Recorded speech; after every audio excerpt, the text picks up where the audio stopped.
welcome back to Rocker's Beer Review. Today is a beer unboxing. This is my latest haul of beers from Trembling Madness up in York, one of my sort of favourite go-to sort of online bottle shops. And we've got 16 beers. So I'm here in my office doing this today. I usually have it all in front of me in my conservatory, but doing it in my office. So I'm going to draw each beer out and just give you an idea of what beers I've got. I'll probably review about probably 10 of the 16. There's a couple of them here that I've had before, even I had reviewed on the channel, but I just want to show you what I've got. Some quite exciting ones, exciting for me anyway, and hopefully you'll enjoy when I do the review of them. So let's crack open the first beer which we're going to bring out. Okay, the first one we've got here is from Rivington Brew Company. This is Is That Your Chain? It's a double dry hop pale ale coming in this big 500ml can. Yeah, always good Rivington. I haven't had Rivington for a while. Next one, we've got a beer from Daya. This is a double IPA. This is called Swarm the Straits of Johar. Seems quite a complex sort of title. It's a double IPA, 8%, and this is a heavy-hitting Southern Hemisphere showcase. We've got Nelson, Muteka, and Vic Secret. Quite looking forward to that. I've not had a Daya double IPA. Have I ever had one? I can't even remember. But I know that their IPAs are great, and obviously I drink them quite a lot on the channel.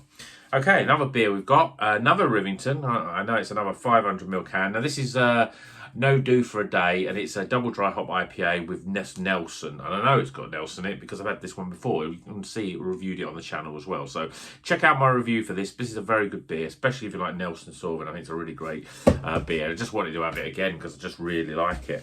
Okay, next one. Okay, we've got this beer here. This is from Left-Handed Giant down in Bristol, and in collaboration with Swedish brewery Stigberketes. I think that's how you pronounce it. It's a Cold Night Air Hazy IPA, 6.5%. Yeah, just thought I haven't had much from either of those breweries. I have had them before, but not for a while, so I thought I'd try that one up. Okay, we've got another double IPA. There might be a lot of people that have seen Putty this year. I've had it for the last 2 years, but I haven't had it this year. Basically because it's like 7-8 quid. In fact, it's more like £8. £7.99. I've seen it some places. £8.50. That's an awful lot of money to spend on a very overhyped. Although it's nice, it's an overhyped beer. So I thought what I would do is buy this one instead. This was 6 quid. This is a collaboration with Northern Monk and Trembling Madness. It's a double IPA. We've got Mosaic, Incognito, Nelson, Mosaic, and Citra, and 8%. So I've got a couple of double IPAs this month, but I thought I'd give this one a go. It's reviewed pretty well on Untapped, so yeah, this will be my sort of version of Putty, I suppose, to some extent. Okay, next beer. Okay, we've got another brewery that I haven't had. I've had 1 or 2 from them before. I don't even know if I've got any reviews on the channel, but this is Penrick Brewery. This is Kill the Music. It's an IPA with the old trio of Citra, Mosaic, and Simcoe, 6.5%. Next bit. Now, this one was quite interesting, being a bit of a metalhead. We've got this, and if you can read that, then you must be into either death, black, or extreme metal, because this is called Unreadable Metal Logos. So it says what it is. You know, if you've ever seen these type of logos for those extreme metal bands like Entombed, or I can't even think of other ones off the top of my head, then you know what I'm talking about. They're logos that make no sense, but they're always very characteristic of the sort of metal, the death extreme metal. And then what I quite like about this one, it's Citra, Mosaic, and Eldorado, but what's pretty cool about it is the ABV on this beer. It's 6.66%.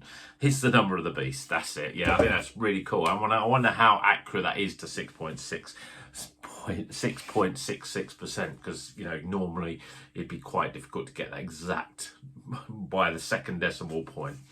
Okay, next one. We haven't reviewed this. I'm thinking whether I probably will review it. This is Beak's Parade. I've had it before. In fact, I've had it a few times. It's a really great IPA. And Idaho 7, Mosaic, and Citra, this has got in it. It's one of Beak's sort of, I suppose, their core IPA. But I thought, yeah, I want to have it again, because if I don't review it, it's just a really great beer. Okay, next one. This is a brand new one from Northern Monk. Valentine's themed. So obviously we're into February now, so there's a few of these Valentine themed beers that are coming out. This one though, I thought, yeah, it looks a really interesting cover anyway. This is called Demon Dance Love. It's Northern Monk and Nothing Bound Brewery Company. It's a session IPA, 4.8%. Idaho 7, Vic Secret, Galaxy, Enigma, and Citra. So those big Australian type of hops in there. So that should be a good one. Okay, next one. This is a Verdant. This is a pale ale called Rustling Substance. We've got Muteca and Citra in this one.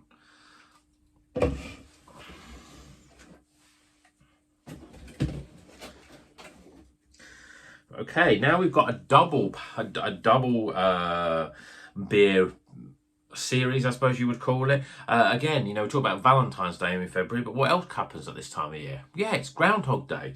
So we've got these two beers. These are two Groundhog Day, if you know the film, themed beers. We've got first we've got Phil Connors, which is obviously the Phil Connors, the main character in the Groundhog Day. Bill Murray, of course, and obviously Ned Ryerson, who's another character in it. So we've got a Ned Ryerson and a Phil Connors, and these are both IPAs, both 6.2%.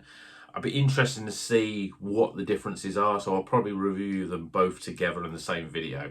But that one is something I'm really looking forward to. I like the theme there. I'm a massive fan of the film Groundhog Day. I think it's a great film. Certainly if you're a fan of Bill Murray then, and you haven't seen it, then I've got to admit, where have you been? Okay. Next one, another one from Beak. This is a pale ale. I've usually stick to the IPAs from Beak, but I thought I'd try this pale ale. This is called J. It's 5.4%.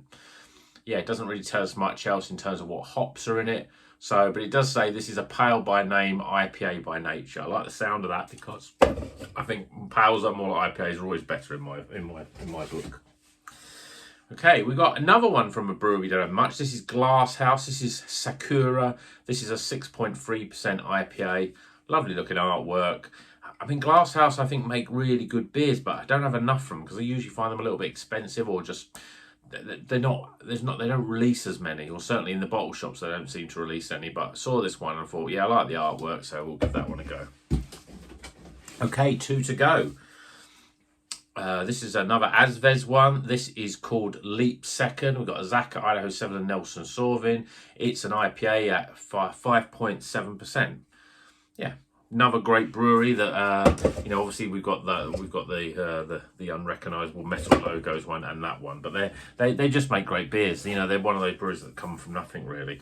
And then we've actually got a second from Penrich. This is She Sells Citra. This is a Citra India Pale Ale, 6.5%. Just Citra. I do like Citra Pale IPAs, and I just thought I'd give them a go. This again has reviewed pretty well on Untappd, so I just wanted to give it a go myself. So that's the beers for February. Some interesting ones. No polys this month. We have got a Dale, we've got a Verdant, but again, I wanted to get some more Sure Shot, but they seem to go really quickly. But there's quite a few different types of, certainly Penrich we don't have much before, Neon Raptor, which are the Groundhog Day ones. Yeah, and the Glass House and stuff like that. Some new different breweries that we don't have that often. I wanted to sort of mix it up again. Yes, there's a lot of IPAs. Yes, there are a few pale ales, but mainly IPAs. We've got a couple of double IPAs. Don't do that many double IPAs, but got 2 this month. Mainly because I haven't really done that much in January, and I just wanted to sort of boost it up a bit. So hope you like that selection. Let me know which ones you want to see reviewed. Certainly which ones you want to see reviewed first.